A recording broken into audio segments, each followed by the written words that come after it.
शिव महापुराण की कथा वर्णन कर रही है।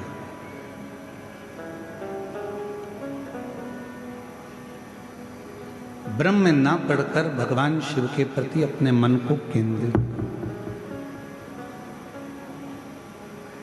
एक बार भगवान श्री गणेश जी महाराज और भगवान श्री षडानंद कार्तिकेय जी भगवान देवादिदेव महादेव माँ जगतजननी के साथ विराजमान है और वहां आ जाते हैं।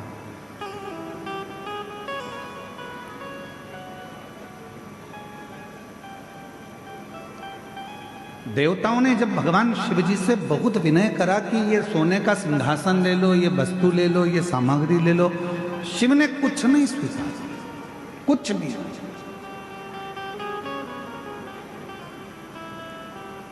तब भगवान देवादिदेव महादेव ने केवल देवता जब देने के लिए आए तो उनसे फल स्वीकार किया।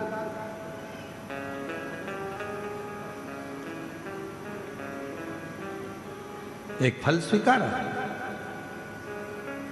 और स्वीकार करना भी चाहिए। शिव महापुराण की कथा कहती है कि जब हम कई तीर्थ में जाते हैं या हम किसी पुण्यमय स्थल पर जाते हैं या कोई पवित्र धाम पर पवित्र आयोजन में जाते हैं तो प्रयास करा करो कि वहां अगर कुछ थोड़ा सा भी जल का आचमन मिल जाए, थोड़ा सा।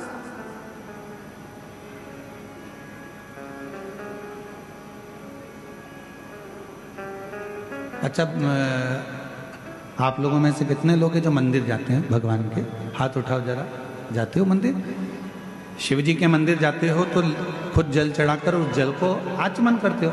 पर अगर राम जी के मंदिर गए, भगवान कृष्ण के मंदिर गए या अन्य देवी देवता के मंदिर गए तो वहां पर पंडित जी क्या करते हैं, एक पंचपात्र रखा रहता है, उसमें से तुमको जल देते हैं। बोलो देते क्यों देते? चरणामृत बोलो तो जम के देते।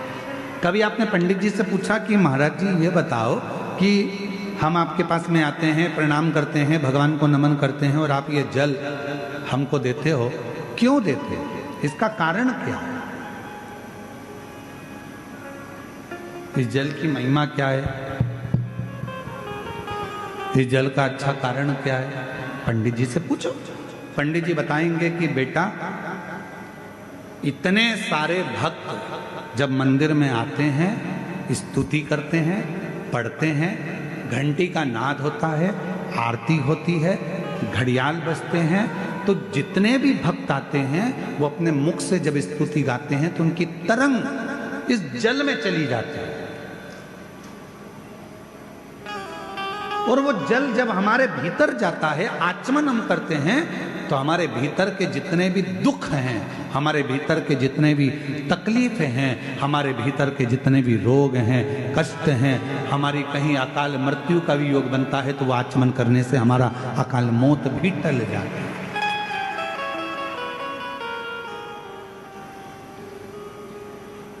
हमारे भीतर के सारे दोष समाप्त होते चले। उस जल में इतना बल उत्पन्न हो जाता है। अब सारे देवता आए और देवताओं ने आकर विनय करा, निवेदन करा कि शिव जी आप ये ले लो, शिव जी आप वो ले लो। शंकर जी ने कुछ नहीं लिया, शिव जी ने केवल एक फल, भगवान शंकर ने केवल एक फल लिया, केवल एक फल, जो भगवान देवादिदेव महादेव के पास में। थोड़ी देर बाद भगवान श्री गणेश जी महाराज आ गए। गणेश जी ने उस फल को देखा, विनय करा पिताजी से कि ये फल आप मुझे दे दो। पिताजी ने नहीं दिया। थोड़ी देर बाद में षडानंद कार्तिकेय जी आ गए। कार्तिकेय जी ने आकर कहा कि ये फल आप मुझे दे दो। कार्तिकेय जी को भी भगवान ने फल नहीं दिया, फल प्रदान नहीं किया। माँ जगतजननी अम्बा जगदम्बा ने कहा कि तुम्हारे दोनों पुत्र फल मांग रहे हैं और आप नहीं दे रहे। शिवजी कहने लगे ये वो फल है जिसको मैं आधा नहीं कर सकता।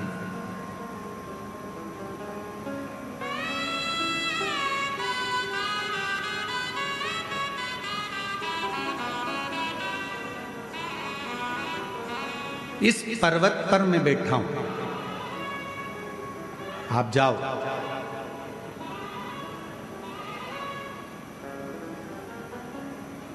जो पृथ्वी की परिक्रमा कर कर पहले आएगा, ये फल उसको दे दिया गया।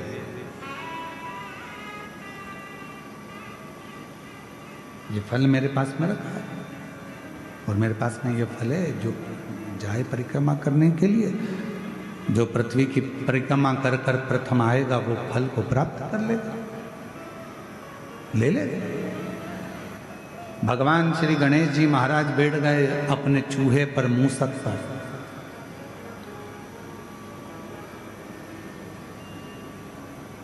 गणेश जी से सीखना चाहिए, शरीर इतना बड़ा है और बैठे काय पर है?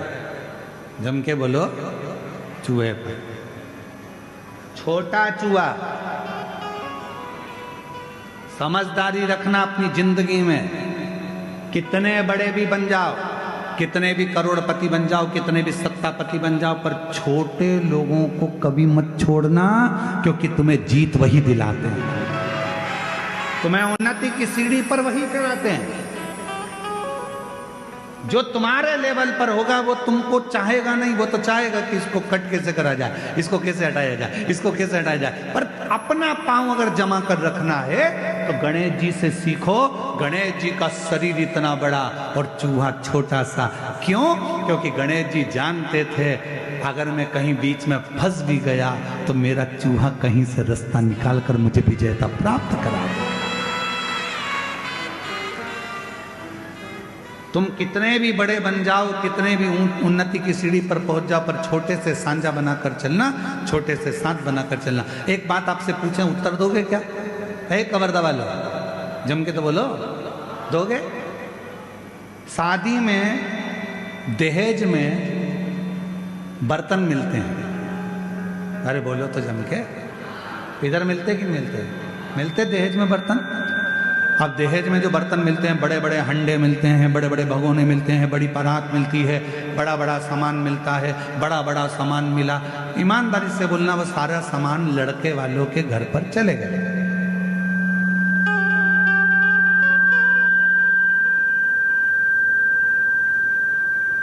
और वो पूरा सामान लड़के वालों के घर पर गया।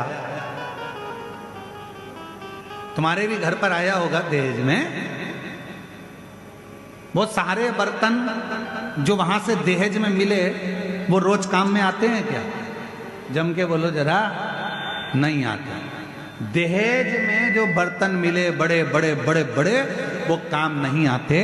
पर वही दहेज में बर्तनों के साथ छोटे बर्तन भी आते हैं, थाली, कटोरी, चम्मच, छोटी सी प्लेट। तुमने क्या करा? वो बड़े बर्तन तो उठा के ऊपर रख दिए बोरे में बांध कर, और छोटे छोटे जो बर्तन थे उनको निकाल लिया। वो बर्तन रोज काम आ रहे हैं। याद रखना, बड़ों से अगर मैत्री रखोगे वो तो कभी कभी काम आएंगे, पर छोटे तुम्हें कब उन्नति की ओर पहुंचा देंगे वो तुम ही समझ सकते। छोटे का साथ रखिए, बड़े बर्तन का, छोटे बर्तन हमको सुख देते हैं। छोटे बर्तन हमको साथ देते हैं। रोज पोहा खाना है, छोटे बर्तन, खिचड़ी खाना है, छोटे बर्तन, चावल खाना है, छोटे बर्तन, छोटी सी चम्मच, छोटी सी कटोरी, छोटा सा प्लेट। और हो सकता है तुम्हारे गांव में अगर तुम लोग वो कवर्धा में इतने बड़े बड़े बर्तन में खाते हो तो बात दूसरी, वो हमको नहीं मालूम। पर हमारे यहाँ तो छोटे छोटे बर्तन काम आते हैं। इसलिए मेरा निवेदन, कई लोग हमसे कहते हैं, अरे गुरुजी बड़े बड़े महाराज आते हैं, उनकी पहचान तो वहाँ, वो महाराज उनकी तो पहचान करोड़पति में, उनकी पहचान धनपति में, उनकी पहचान उस सेलिब्रिटी से, उनकी पहचान उस सेलिब्रिटी से। तुम्हारी किसी से पहचान है? हमने काम छोटे बर्तन वाले हैं, हम छोटे बर्तन वाले। हमारे पास बड़े बर्तन का काम नहीं है, हमारे पास तो छोटे छोटे बर्तन हैं जिनको हमेशा निभना है और जिनको हमेशा निभाना है। वो शिव महापुराण की कथा का तत्व ग्रहण करें।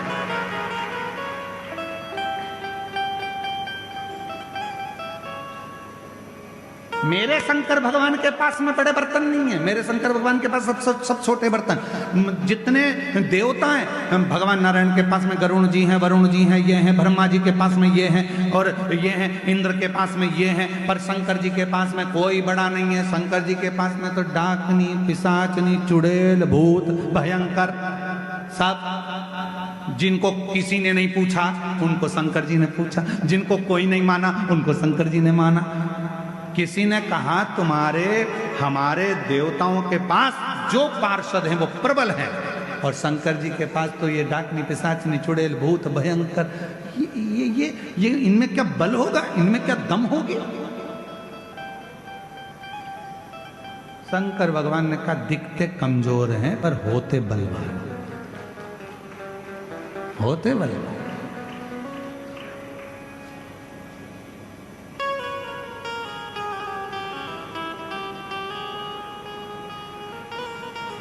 वो एक लाइन आती है ना, आप लोग पहले गुनगुनाते थे, छोटा बच्चा जान के हमको, क्या है हमको आता नहीं है, लगा के बताओ ना थोड़ा सा, बोलो बोलो जरा। छोटा बच्चा ना डरा ना रे, हाँ तो कितना सुंदर बात है। फिर उसमें आखिरी में एक बात आती है, तातई दिन्ना, तातई दिन्ना, नाच नचा देंगे। हमको छोटा मत समझना, जितने छोटे हैं इनको छोटा मत समझना, वरना तातई दिन्ना, तातई दिन्ना, नाच नचा देंगे। छोटे को साथ, छोटे को पकड़ लो। बड़े बर्तन कभी कभी काम आएंगे, पर छोटा शादी में, चलो और सरल भाषा में समझ लो, शादी हो रही है तुम्हारी लड़की की, तुम्हारे लड़के की, बहुत पैसे वाले रिश्तेदार को बुलाना और बहुत छोटे रिश्तेदार को बुलाना। जो पैसे वाला रिश्तेदार होगा आएगा, लिफाफा पकड़ाएगा और चला जाएगा, और छोटे छोटे जो रिश्तेदार होते हैं वो तो खाना भी परोसेंगे, दरी भी उठाएंगे, काम भी करेंगे, संभालेंगे भी, समझाएंगे भी, और वो पूरी शादी करने के बाद आखिरी में खाना वाना खा के फिर कहकर जाएंगे, चाची जी अब जाऊं, काका जी जाऊं, काम हो गया, और अगर जरूरत पड़े तो बुला लेना, मैं आ जाऊंगा। छोटा कहेगा कि मुझे बुला लेना, छोटा कहेगा मुझे बुलाना, मैं आऊंगा, खड़ा रहूंगा, संभाल लूंगा, और बड़ा फोन लगा लगा कर रह जाओ, सब आ रहे हो क्या, सब आ रहे हो क्या, सब आ रहे हो क्या, आऊंगा। छोटे को